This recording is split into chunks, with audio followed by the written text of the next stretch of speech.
Vamos lá, queridos, bom dia. Continuando ainda nos nossos presidentes populistas, que são aqueles presidentes que governaram o Brasil entre o final do governo Vargas e início da ditadura militar.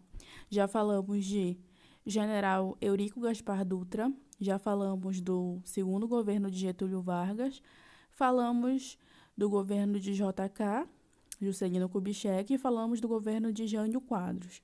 Hoje eu vou dar continuidade ao governo de João Goulart, que é o último presidente desse período. Então, temos um total aí de 5 presidentes. Na verdade, 6, porque tem o Café Filho, que assumiu ali a presidência durante o fim do mandato do Vargas, porque ele acabou se suicidando, e aí o vice dele, que era o Café Filho, assumiu.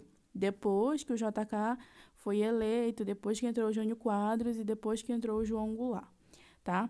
Vai ser o João Goulart que vai sofrer o golpe militar, ou melhor, o golpe civil-militar, porque foi um golpe que teve apoio de parte da população, e que vai sair do poder em 64, tá bom? O João Goulart, como vocês bem se lembram que vocês são alunos inteligentíssimos, ele era vice de quem? Do Jânio Quadros. E aí o Jânio Quadros ele renunciou, então o João Goulart assumiu, só que assumiu no sistema de parlamentarismo. Então ele teve seu poder reduzido e estava sendo controlado pelo parlamento, tá bom? O governo do João Goulart, o contexto do governo dele era complicado. Por quê? Porque o Brasil estava passando por uma crise econômica, uma alta inflação, estava passando por momentos difíceis, economicamente e também politicamente, porque quando a situação econômica está ruim, alguns grupos começam também a questionar, a se radicalizar e tudo mais, tá? Então vão surgir diversos movimentos sociais, tanto na cidade quanto no campo. Vão surgir não, eles vão se aflorar, vão atuar, tá? Por exemplo, no campo vão surgir as chamadas ligas camponesas, que são conjuntos de trabalhadores que querem a reforma agrária. O que é a reforma agrária? É você distribuir terras para a população que não tem. Porque a questão da terra no Brasil sempre foi um grande problema e é até hoje, tá? Sempre a gente teve um pequeno número de pessoas com muita terra e muita gente sem terra. Então, a questão da reforma agrária já era uma pauta nesse momento, tá bom? Já era uma questão de luta dos trabalhadores camponeses. Então, as ligas camponesas vão ser essas organizações que vão lutar pela reforma agrária, tá? Na cidade também vão surgir vários movimentos, principalmente estudantis, movimentos sociais e tudo mais, tá? Além disso, vão surgir alguns movimentos conservadores, tá? Movimentos de pessoas, principalmente assim de elite, que vão estar com medo de perder seus privilégios, tá? Justamente porque eles estão vendo os movimentos estudantis, os movimentos sociais, os movimentos das ligas camponesas se organizando, tá? E eu ia falar o Jânio Quadros, mas o João Goulart, ele sempre foi um pouquinho voltado para esse lado progressista, tá? Para esse lado de ficar ao lado dos trabalhadores, de ficar ao lado dos camponeses. Então, a população, com um pouco de dinheiro, um pouco mais de privilégios, teve receio do governo do João Goulart, tá? Mas até então, ele estava com poderes limitados. Só que, o que vai acontecer? O João Goulart, esperto que só, ele vai fazer um plebiscito. Ele viu que estava muito desorganizado o país, vários movimentos, um monte de gente querendo um monte de coisa, e a economia ruim. Ele falou assim, não dá para eu governar com o sistema parlamentarista. Eu preciso voltar ao presidencialismo. Então, João Goulart vai e faz um plebiscito. O que é um plebiscito? É uma votação. É quando você chama a população para votar. Ah, tia, é tipo uma eleição. Exatamente, tipo uma eleição, só que geralmente é para escolher, para tomar alguma decisão importante para o país ou para aquele estado. Já teve um plebiscito aqui na Amazônia, aqui em Belém do Pará, para ver se separava o estado e tudo mais. Tá? Então, vira e mexe, pode acontecer um plebiscito. Certo? E aí o João Goulart fez esse plebiscito para saber se a população queria manter o parlamentarismo ou queria voltar ao presidencialismo, que é o presidente governando com os poderes que ele tem de fato. E aí a população escolheu o presidencialismo. Então, algumas coisas que o João Goulart fez foi tentar controlar a inflação, tentar arrumar a economia, e para isso ele fez uma coisa ruim. Ele congelou os salários. E isso gerou um grande descontentamento na população. Claro que a população não vai querer que os salários fiquem sempre naquele mesmo valor, que eles congelem, que nunca tem aumento. Então, foi uma coisa ruim, o que aumentou ainda mais as manifestações e as tensões sociais, tá? Ao mesmo tempo que o João Goulart fez isso, por outro lado, ele estava lutando também pelo que ele chamava das reformas de base, que eram mudanças que ele achava extremamente necessárias para mudar o país, para mudar o Brasil, tá? Essas reformas de base, elas beneficiavam principalmente a população mais pobre. Por quê? Porque um dos principais pontos dessas reformas de base era a reforma agrária e a reforma urbana, tá?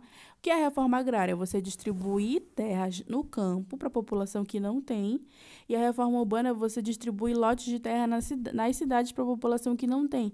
Então, era algo que ia beneficiar muito a população mais pobre. Mas é claro que essas ideias do João Goulart, elas vão ser combatidas pela elite, tá? Pela elite política, pela elite das cidades. É claro que a população nobre não vai querer doar seus terrenos abandonados, não vai querer perder seus privilégios. E a população, os grandes fazendeiros, é a mesma coisa. Eles não vão querer se desfazer dos seus terrenos, das suas grandes fazendas. Porque no Brasil, nessa época e até hoje, tem uma grande área improdutiva. Por exemplo, tem lugares que têm donos, mas que não estão sendo utilizados para nada, enquanto tem gente sem terra, tá? Então, é isso. E aí vão ter essas questões no governo do João Goulart. Além disso, o João Goulart, dentro das reformas de base, ele falava também sobre a questão do voto. Porque nessa época, no Brasil, muita gente tinha direito ao voto, só que os analfabetos, aqueles que não sabiam ler e escrever, não votavam, tá?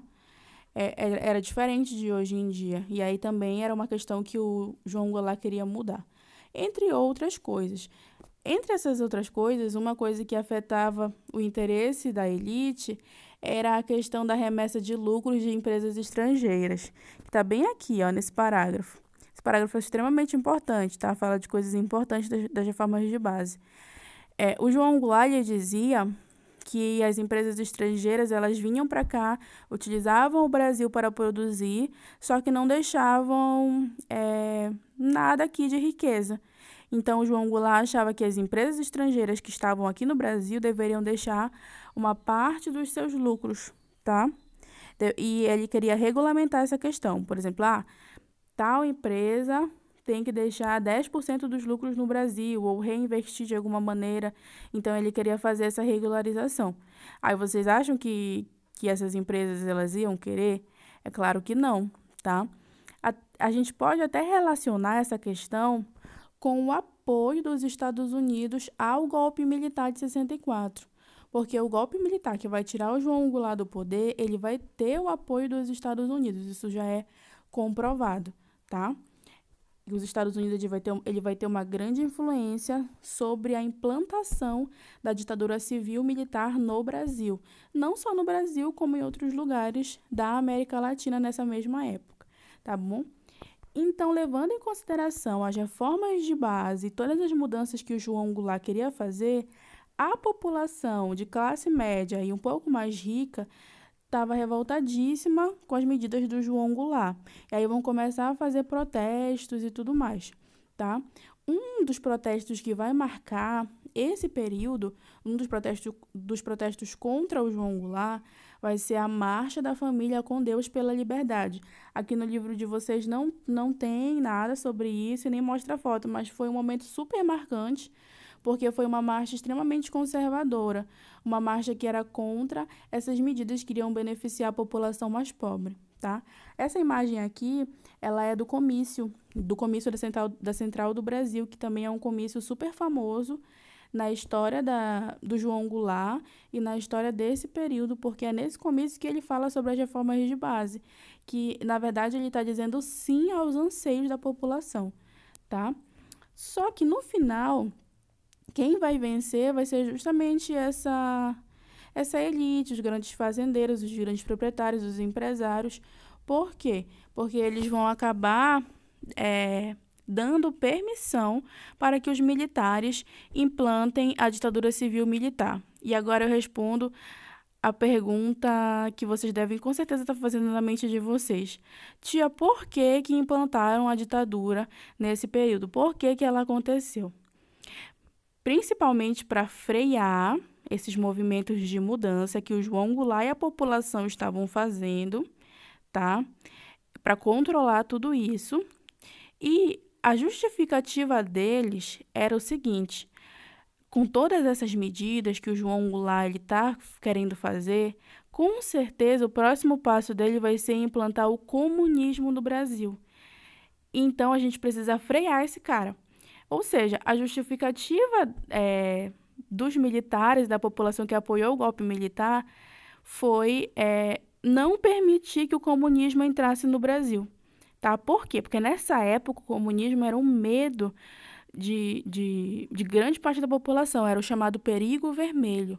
Todo mundo morria de medo que o comunismo se implantasse no Brasil e a gente já discute isso desde algumas aulas atrás, que havia esse medo do comunismo. Então, é uma desculpa que se usa na época para se implantar o golpe militar, tá?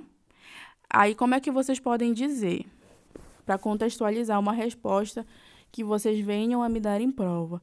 Vocês podem dizer que o motivo foram principalmente as reformas de base e o medo do comunismo, tá? Só que esse medo, eu digo medo do comunismo por quê? Porque a gente não pode dizer que o João Goulart realmente ia implantar o comunismo. A gente não pode afirmar isso porque não era uma coisa que ele falava, não é uma coisa comprovada, tá bom? Então, em 1964, dia 1º de abril, dia da mentira, o golpe civil-militar é feito e o João Goulart é retirado do poder e se inicia a ditadura civil-militar, que é um dos períodos mais difíceis da nossa história, que vai durar aí cerca de 21 anos. Nós vamos ter vários desaparecidos, vários torturados, vários mortos, um cerceamento de direitos, tá? Uma perda de liberdade muito grande. Inclusive, grande parte da população que apoiou esse golpe civil-militar na época, ainda durante os primeiros anos da ditadura, se arrependeu de ter apoiado, porque a população pensava que esse golpe ele ia ser apenas passageiro e que ele não ia ser tão violento quanto foi, certo? Mas a gente vai falar mais sobre isso nas próximas aulas. É isso, pessoal. Tá? Qualquer dúvida podem me perguntar aqui pela plataforma ou pelo WhatsApp. A atividade de hoje. A atividade de hoje será só uma página do livro, tá? Essa página aqui, que se eu não estou enganada, é a página... Deixa eu só conferir a página para vocês. Ok, é a página 291, tá bom? Aí vocês vão fazer, pode fazer no livro, pode fazer no caderno, bater uma foto e me enviar pela caixinha que tem do lado, que vocês já sabem como é, lá naquele clipezinho. Certo? Isso aqui vai perguntar o que são as reformas de base, vai perguntar se todo mundo aceitava essas reformas de base, vai perguntar o que é o regime parlamentarista, o que é o presidencialismo, coisas que estão bem explicadinhas nessa aula de hoje, tá bom? Então, é isso. Tchau, tchau.